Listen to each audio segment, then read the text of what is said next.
Today we're going to be using these 14-year-old watercolors. Let's see if I can actually make anything with them.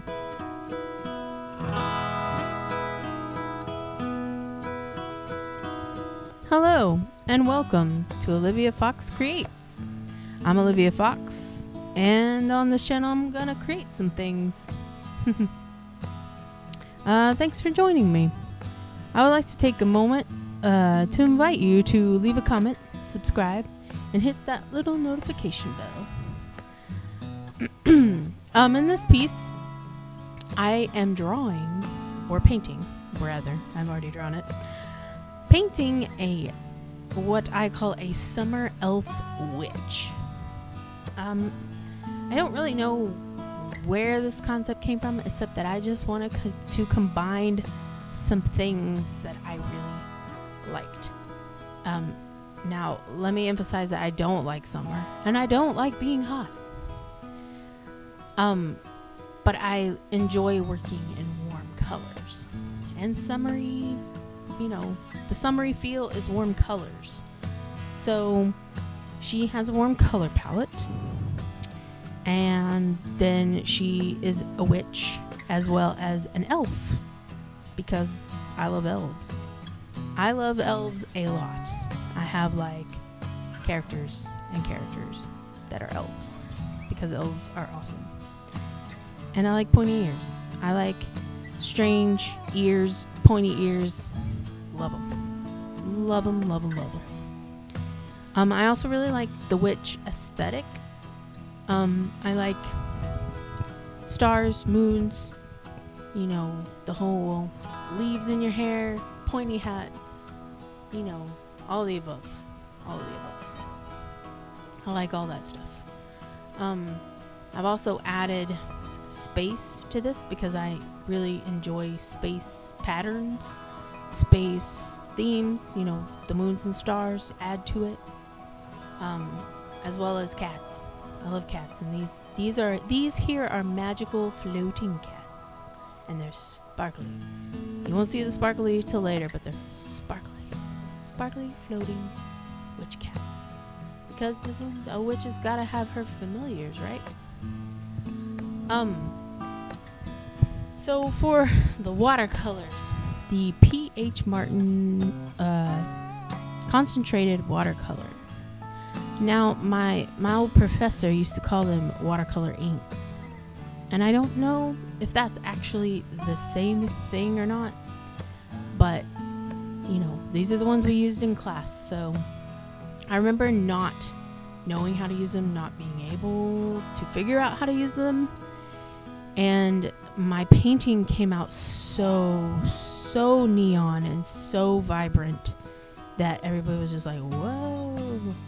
And I remember him, because we had to draw Greek myths or something. And I remember drawing Cupid and Psyche. Isn't that how you say it? Psyche?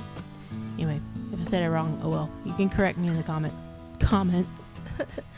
I remember drawing the two of them and it looking like someone was on an acid trip. It totally looked like the Yellow Submarine or something. If you've ever seen that animation. Wasn't it called the Yellow Submarine? I think it was.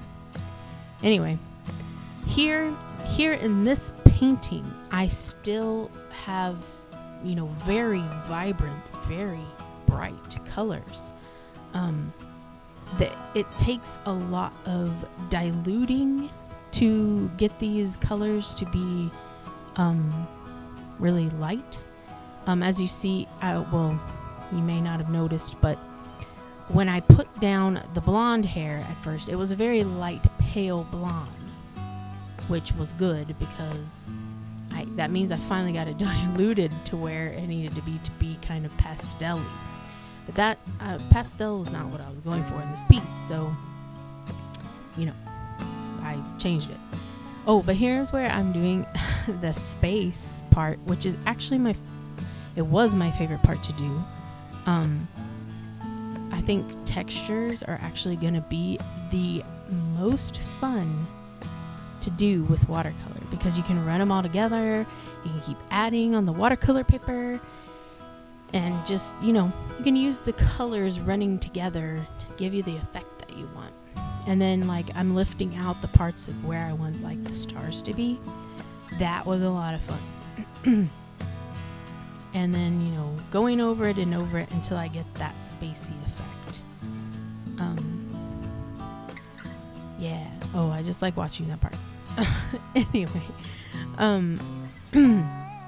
I think textures are going to be one of the most fun parts about watercolor. I haven't tried a whole lot of other textures except for space.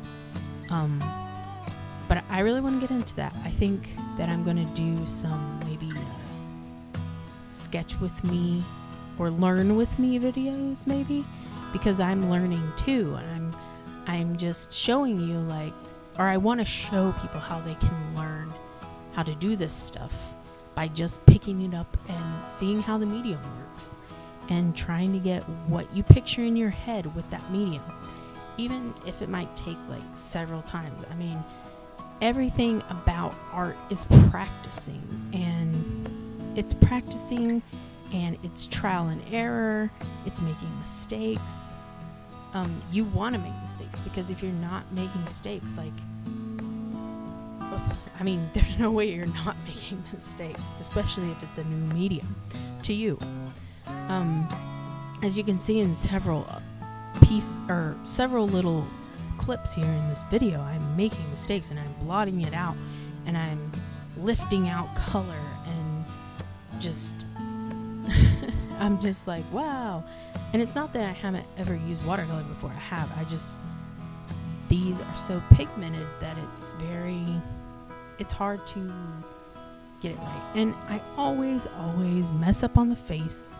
The face never looks like my sketch.